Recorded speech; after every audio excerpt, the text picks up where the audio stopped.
ముస్లింకు పుట్టిన కానకు పుట్టిన ఇట్లాంటి లంబడి కొడుకుని కనబడితే ఏం చేసినా తప్పులేదు అన్నంత కోపం వస్తుంది. నేను ఇంత వివరంగా వివరిస్తుంటే మళ్ళా రాహుల్ ఎవరు ముస్లిం? రాహుల్ గాంధీ ముస్లిమా, లేకపోతే సోనియా గాంధీ ముస్లిమా, లేకపోతే రాజీవ్ గాంధీ ముస్లిమా, లేకపోతే ఇందిరాగాంధీ ముస్లిమా, ఫిరోజ్ గండి అనేట ఆయన పార్సీ అతను. ఒకవేళ నిజంగా ముస్లిం అయినా తప్పు కాదంటున్నా నేను. జ్ఞాని జైల్ సింగ్ సిక్కులు ఆయన యొక్క ప్రెసిడెంట్ అయ్యిండు. What is wrong in that? పిచ్చి నా కొడుకులు. ఒక క్రిస్టియన్ కలిసి పుట్టాడు. వీళ్ళందరికీ ఆద్యుడైన మోతీలాల్ ఎక్కడోడు? ఆఫ్ఘనిస్తాన్ ముస్లిం అజయ్ ఖాన్ యొక్క తమ్ముడు కొడుకు. ఆధారం చూపెట్టు. వీని మీద కేసులు క్రిమినల్ కేసు వేసి లోపల వారైతే చక్కగా ఇట్లాంటి బాడుకోలు 1% అన్న ఆధారం తప్పదు. 1850s లో గొడవలు అయితే ఢిల్లీ నుంచి పారిపోయి కాశ్మీర్కి వెళ్ళిపోయి అక్కడ తన తలదాచుకోవడానికి నెహ్రీ అనే కాలువ, నదు ఇవాళ జమునా రివర్ అంటాం, అక్కడ దాని పేరు నెహ్రీ కాలువ. ఆ కాలువ సమీపానికి వెళ్ళిపోయి టోపీ ధరించేసేసి పేరు మార్చేసుకుని కాశ్మీర్ పండిట్ అనే ఒక రూపం ఎత్తి తన కాబట్టి రూపం ఎత్తుకుని వాళ్ళ చరిత్ర చదవండి, వాళ్ళ కుటుంబ చరిత్ర. ఆయన కౌల్ అన్నట్టు ఆయన ఇది యొక్క యూపీలో ఫస్ట్ యూపీలో తర్వాత ఈ యొక్క ఢిల్లీలో అనేక ప్రాంతాల్లో ఉండేటోళ్ళు. వాళ్ళు రాజుల కింద పనిచేసేటోళ్ళు, రాతపోత పనిచేసేటోళ్ళు వాళ్ళ యొక్క పూర్వీకులు. అర్థమైందా? సో అట్లా కాశ్మీర్ లో నెహర్ అనే ప్రాంతాన్ని వాళ్ళ ఫ్యామిలీ ట్రీ కూడా ఉంది. అది గింత పచ్చి అబద్ధాలు చెప్తా అంటే ఎట్లా కలుస్తుంది? చెప్తా ఉండి ఇప్పుడే చెప్తా ఉన్నా ఎదురా గూగుల్ నెహ్రూ ఫ్యామిలీ ట్రీ చూద్దాం. Nehru family tree. ఓకే చూడండి మిత్రులారా, ఇప్పుడు నేను మీ ముందరనే గూగుల్లో కొట్టినా చూద్దాం. నెహ్రూ గాంధీ ఏది ఏమొచ్చింది?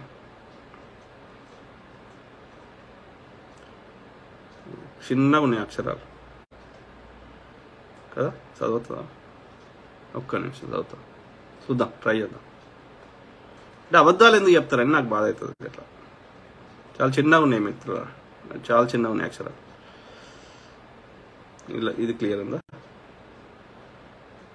ఏముంది? Raj Kaul by late 17th century 17వ శతాబ్దంలో రాజ్ కౌల్ వాళ్ళ యొక్క మనకు తెలిసిన కాడికి రాజ్ కౌల్ నుంచి లక్ష్మీ నారాయణ్ నెహ్రూ, తర్వాత గంగాధర్ నెహ్రూ అంటే మోతీలాల్ నెహ్రూ ఉన్నాడు కదా, గంగాధర్ నెహ్రూకి 3 పిల్లలు. మోతీలాల్ నెహ్రూ, బన్సీధర్ నెహ్రూ అండ్ నందలాల్ నెహ్రూ. ఇది ఎప్పుడు ఈ టైం అయింది? 1800 చిల్లర, 1800. ఓకే, ఆ తర్వాత ఇది యొక్క మోతీలాల్ నెహ్రూకి జవహర్ లాల్ నెహ్రూ, విజయలక్ష్మి పండిత్, కృష్ణ, హతన్ సింగ్ తర్వాత నెహ్రూ పెళ్లి చేసుకుంది కమలా నెహ్రూకు పుట్టిన బిడ్డ ఇందిరాగాంధీ పెళ్లి చేసుకుంది ఫిరోజ్ గాంధీ. సో వీళ్ళకి పుట్టింది సంజయ్ గాంధీ, రాజీవ్ గాంధీ. సో సంజయ్ గాంధీ పెళ్లి చేసుకుంది మేనకా గాంధీని, రాజీవ్ గాంధీ పెళ్లి చేసుకుంది ఈ యొక్క సోనియా గాంధీని, అంతే కదా. సో ఇది ఫ్యామిలీ ట్రీ. సో అయితే మోతీలాల్ నెహ్రూ వాళ్ళ నాయన పేరు ఏంది? గంగాధర్ నెహ్రూ వాళ్ళ నాయన పేరు లక్ష్మీనారాయణ నెహ్రూ వాళ్ళ నాయన పేరు రాజ్ కౌల్. అర్థమైందా? సో ఈ కౌల్ వాళ్ళ వంశం కౌల్. నెహ్రూ పెళ్లి చేసుకుంది కూడా ఆమె కమలా నెహ్రూ అని పెళ్లి చేసుకున్నాక వచ్చింది. అంతకుముందు ఆమె పేరు కమలా కౌల్, నెహ్రూ భార్య పేరు. సో కౌల్ వంశం వాళ్ళది. సో ఆ విధంగా రాజ్ కౌల్, ఆయన పేరేంది? లక్ష్మీనారాయణ నెహ్రూ అన్నారు కదా, లక్ష్మీనారాయణ కౌల్ నెహ్రూ అనేటోళ్ళు. కౌల్ అనేది ఇంటి పేరు, నెహ్రూ కాదు. నెహ్రూ ఎందుకు వచ్చిందంటే నెహ్రూ పక్కకు ఉండేటోళ్ళు కాబట్టి. కాశ్మీరీ పండిత్, బ్రాహ్మణ కుటుంబం వీళ్ళది. అర్థమైందా? ఇక నువ్వు ఫేక్ ఎట్లా చెప్తావురా? మరి పోనీ ఆఫ్ఘనిస్తాన్ వచ్చినట్టు ఎక్కడ ఆధారం తీసుకురా. అంటే ఎంత గలీజ్ ముండా కొడుకులు అనేది మీరు గమనించాలని నేను ప్రాధేయపడుతున్నా. వీడు బీజేపీ సపోర్ట్ చేస్తాడు ఆంధ్రోడు కానీ వీళ్ళ నాయన మంచోడు, రైటరు, త్రిపురనేని గోపీచంద్ అని మంచి నవలు రాస్తాడు. కానీ ఆయన కడుపులో ఇటు చెడగొట్టిండు. వీడు ప్రొడ్యూసర్ ఏదో ఉండే గానీ ఎప్పుడు సక్సెస్ కాలే. ఈ ముస్లిం దగ్గర చేరి ఆ ముస్లిం పెళ్లి చేసుకుని దొంగ అంటే ఒక దౌర్భాగ్యంగా ఈ 70 ఏళ్లు కూడా మనం పరాయి పాలన ఉన్నట్టే. పచ్చి అబద్ధాలు మిత్రులు. వీని పేరు చిట్టిబాబు. వీని ఏ వీడియో కూడా చూడకుండ్రి. పచ్చి అబద్ధాలు. ఈ ఒక్క విషయంలో కాదు, మీరు ఏ వీడియోలో చూడండి అన్ని అబద్ధాలు చెప్తాయి. ఈడొకడు ఇంకోటి ఒక డాక్టర్ ఉంటాడు. డాక్టర్ వాని పేరు ఏదో ఉంది, ఒకడు గుండు బట్టగుండోడు ఉంటాడు డాక్టరు, ఆంధ్రోడు. పచ్చి అబద్ధాలు చెప్తాడు. వాని పేరు ఏదో ఉంది, నరసింగరావు ఏదో ఉంది. పరాయి పాలన ఉన్నట్టే. బ్రిటిషర్స్ మొలాయం నుంచి మొగలాయిల నుంచి ఎలా ఉన్నా అలా పరాయి పాలన. వీళ్ళ గుండెల్లో ఎప్పుడు కూడా హిందూ ఈ భారత జాతి గురించి ఉండదు. భారత జాతి గురించి హిందూ జాతి గురించి ఉండదు వీళ్ళకి. అందుకనే నెహ్రూ ఒకసారి అన్నాడు, by birth by accident I'm Hindu, by birth I'm Muslim, by passion I'm western, by accident I'm Hindu అన్నాడు. అంటే అర్థమైంది. అట్లా వాళ్ళ అర్థమైంది మిత్రులారా. బై ప్యాషనేట్ అంటే అర్థమైంది చెప్పండి. నేను వేసుకునే వేషధారణ యూరోపియన్ లెక్క ఉంటది ఆ డ్రెస్ విధానం అని అన్నాడు. అంటే తప్పేముంది? బై బర్త్ ఐఎమ్ హిందూ అన్నాడు. తప్పేమన్నాడు? అంటే ప్రతి దాన్ని వక్రీకరిస్తాడు. అది అనవసరం విషయం. అది పబ్లిక్ టాక్ కాదు. పబ్లిక్ ఎలాంటి సంబంధం లేని పర్సనల్ విషయాలు అయినా సరే దాంట్లో వక్రీకరించడం, బురద చల్లడం ఎంతవరకు కరెక్ట్? ఆలోచించండి. హిందువులన్నా భారతీయులన్నా ఈ గుండెలకి ప్రేమ ఉండదు. ఉండదా? ఉండకపోతే ఏం అన్యాయం చేసిండు? ఐఐటీలు అనేటి దేవాలయాలు అన్నాడు. శ్రీశైలం కట్టినప్పుడు ఇది ఆధునిక దేవాలయం అన్నాడు. నెహ్రూ ఏం పాపం చేసాడు? రష్యా వాడు పంచవర్ష ప్రణాళికలు పెట్టి ఇట్లా మనం ఏ రంగంలో వీక్ ఉన్నామో ఆయా రంగాల్లో మనం నిధులు కేటాయించి ఆ రంగంలో రీసెర్చ్ చేసి ఏ రంగంలో మనం బలహీనం ఉన్నామో ఆయా రంగాల్లో పెట్టుబడులు పెట్టి సపరేట్ గా దానికి ఒక అథెంటిసిటీ ఇచ్చి ప్లానింగ్ కమిషన్ అనే పెట్టి రష్యా ఎట్లయితే బాగుపడదో ఆ యొక్క పంచవర్ష ప్రణాళికల ద్వారా అట్లా మన దేశంలో కూడా ఆ పంచవర్ష ప్రణాళికలు ఇంప్లిమెంట్ చేసి మనం ఏ రంగంలో బలహీనమనో ఆయా రంగాల్లో మనం పెట్టుబడులు పెట్టడం వల్ల ఇలా ఐఐటీలు ఆ పంచవర్ష ప్రణాళికల వల్లనే వచ్చినాయి. ఈ యొక్క ఎయిమ్స్ అందులోకి వచ్చింది. ఈ యొక్క బిలాయ్ ఉక్కు కర్మాగారాలు అందులోకి వచ్చినాయి. మనం విద్యుత్ తయారు చేసుకునేటువంటి అనేక హైడ్రల్ గానీ థర్మల్ గానీ విద్యుత్ ప్లాంట్లు ఆ యొక్క పంచవర్ష ప్రణాళికలకి వచ్చినాయి. ఏం నాశనం చేసిండు నెహ్రూ గారు? ఏం చెడగొట్టిండు చెప్పండి? 1930లోనే కరాచీ అప్పుడు కలిసి ఉండే కాబట్టి అప్పుడు కరాచీ లాహోర్ లో ఆ యొక్క రావి నది తీరంలో భారతీయ జెండాని ఎగరేసిండు. ఆ రోజులన్నీ ఆ రోజే స్వతంత్రాన్ని ప్రకటించిండు. ఆ యొక్క పూర్వ పీఠికని ఆ రోజే రాసిండు ఆయన రాజ్యాంగంలో. ఆ రోజే ఇనీషియల్ డ్రాఫ్ట్ రాసిండు. ఏమి చెడగొట్టిండు? ఆయన జీవితం అంతా న్యాయవాది అయ్యుండి కూడా ఆయన న్యాయవాద వృత్తి చేయలేదు. ఆయన అది సర్టిఫికేట్ తీసుకున్నాడు కానీ ఆయన ప్రాక్టీస్ చేయలేదు. పొద్దుగా లేస్తే ఆయన జీవితాన్ని ప్రజా జీవితం కోసమే స్పెండ్ చేసిండు. జైల్లో కూర్చుండి బిడ్డకు 30 లెటర్లు రాసిండు ప్రపంచ చరిత్ర గురించి, భారతదేశం గురించి. ఆయన ఆటోబయోగ్రఫీ రాసిండు. భారతదేశం గురించి, డిస్కవరీ ఆఫ్ ఇండియా, భారతదేశం యొక్క ఔన్నత్యం గురించి రాసిండు. 9 ఏళ్లు జైలు జీవితం గడిపిండు. చచ్చిపోయేదాకా నిరంతరం దేశం గురించే కష్టపడ్డాడు. ఆయన కుటుంబ సభ్యులతో కూడా ఎక్కువ సమయం గడపలేదు. ఏమి నాశనం చేసిండు నెహ్రూ గారు? మనం చెయ్యము. చేసిన వాళ్ళ మీద బురదలుతాం. మీరు బీజేపీ ఆర్ఎస్ఎస్ వాళ్ళు ఈ యొక్క 21 సార్లు వానికి మాఫీ క్షమాభిక్ష పెట్టమని లేఖ రాసిర్రు. వాడు పెట్టిన అన్ని టర్మ్స్ అండ్ కండిషన్స్ ఒప్పుకొని హిందువులని యొక్క స్వతంత్ర ఉద్యమంలో పాల్గొనొద్దని చెప్పారు. బ్రిటిష్ వాడికి బూట్లు నాకిర్రు, వానికి రాతపూత పని చేసిర్రు, వాని కింద ఆర్మీ పని చేసిర్రు. అనందరం కొట్లాడి ఉంటే ఎన్నడో వచ్చేది. వాడు కొట్లాడింది బ్రిటిష్ వ్యతిరేకంగా కమ్యూనిస్టులు, అదేవిధంగా కాంగ్రెస్ వాళ్ళు. ఒకడు విప్లవ పంతా ఎంచుకున్నాడు, ఒకడు శాంతి ఎంచుకున్నాడు, నిరసన ఎంచుకున్నాడు, ఉపవాసాలు చేయడము నిరసన ఎంచుకున్నాడు. వాళ్ళేమో ఆయుధాలు పట్టుకున్నారు. ఆయుధాలు పట్టుకున్న వాళ్ళు చంపేసిండు. వాళ్ళు సీతారామరాజు అయినా సరే, ఎదురు తిరిగిన వాడిని చంపేసిండు. భగత్ సింగ్ అయినా సరే, ఇంకెవరైనా సరే, చంద్రశేఖర్ ఆజాద్ అయినా సరే, వాళ్ళు విప్లవ భావజాలం, కమ్యూనిస్టు భావజాలం. శాంతియుతంగా కొట్లాడినారు కాబట్టి వీళ్ళని జైల్లో పెట్టిండు, చంపలేదు. దాన్ని మీరేం చేసారు? ఎడగొట్లాడారు. ఒక్క బీజేపీ ఆర్ఎస్ తోడు స్వతంత్ర ఉద్యమంలో పాల్గొనేది ఒక ఫోటో కానీ వీడియో కానీ తీసుకురాడు. మనం చెయ్యము, చేసిన మీద బురదలుతాం. ఇది సంస్కారం, ఇది నా సనాతన ధర్మం అని చెప్తూ పాత చెప్పు తీసుకొని కొట్టాల్సి వస్తుంది. ఆలోచించండి మిత్రులు. ఫ్యామిలీలో ఉండదు. గాంధీ ఎక్కడి నుంచి వచ్చింది వీళ్ళ పేరు? దొంగ గాంధీలు. వీళ్ళకి గాంధీ కుటుంబానికి సంబంధం ఏంటి? చెప్పినాం కదా, ఇప్పుడే చెప్పినా కదా. ఆయన గాంధీ కుటుంబానికి ఎలాంటి సంబంధం లేదు. ఈయనకున్న గాంధీ ఇంటి పేరు ఆ గాంధీ ఒకటి కాదు. ఆయన గాంధీ మీద ప్రేమతోటి ఒక యాడ్ చేసుకున్నాడు. ఆయన గండి, ఫిరోజ్ గండి, పార్సీ. రక్తం వీళ్ళలో ఉందా? ఒక ప్రజలు గాంధీ తోటి ఎవ్వడు కంపేర్ చేసుకుంటలేడు. గాంధీలు, అంబేద్కర్లు, పటేళ్లు, సుభాష్ చంద్రబోస్లు వాళ్ళు ఒకరే ఉడతారు. ప్రతి ఒక్కడు అంబేద్కర్ గాడు, ప్రతి ఒక్కడు గాంధీ గాడు. నేను గాంధీ అని ఏనాడు చెప్పుకోలే.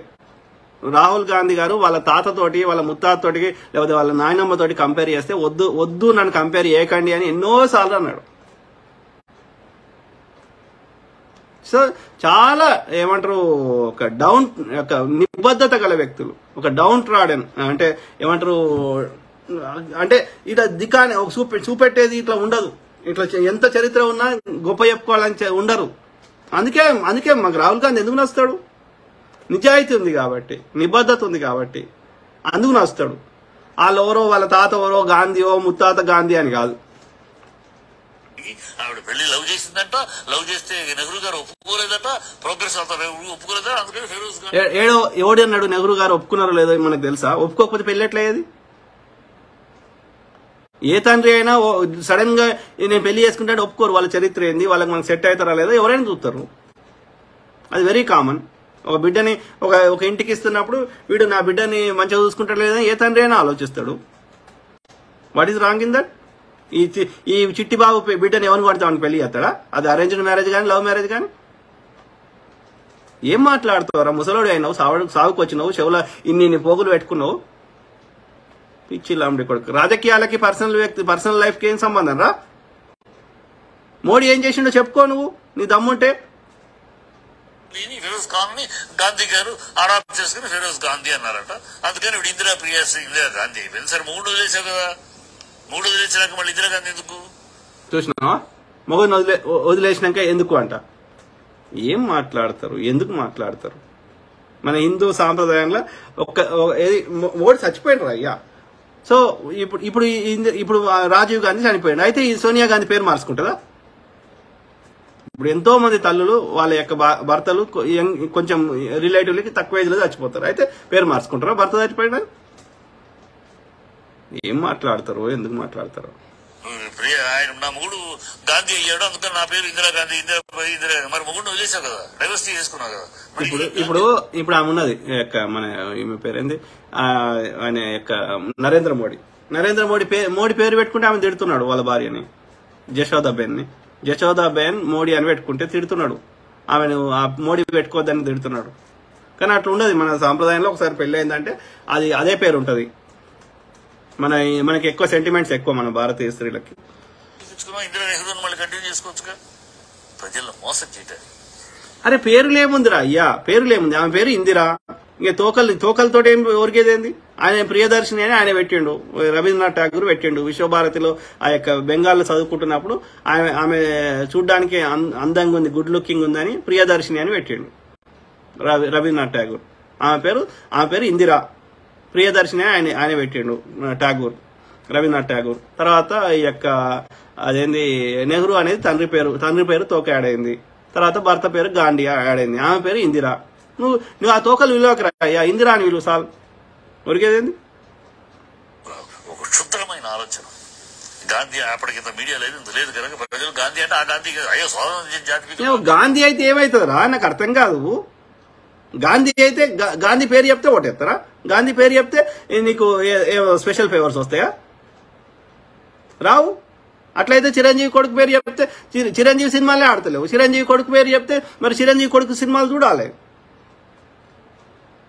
అట్లా ఉండదురా అయ్యా, అట్లా ఉండదు. ఇప్పుడు నరేంద్ర మోడీ పేరు చెప్పుకొని నేను వస్తే నాకు ఓటేస్తారా? నేను నా పేరు తోక మోడీ అని పెట్టుకుంటే ఓటేస్తారా? ఏం మాట్లాడతారో, ఎందుకు మాట్లాడతారో? ఎవ్వడు అనుకుంటలేడు. వాళ్ళు చేసిన మంచి పనుల వల్ల వాళ్ళకి ఓటేస్తారు, అంతకుమించి ఏం లేదు. దొంగ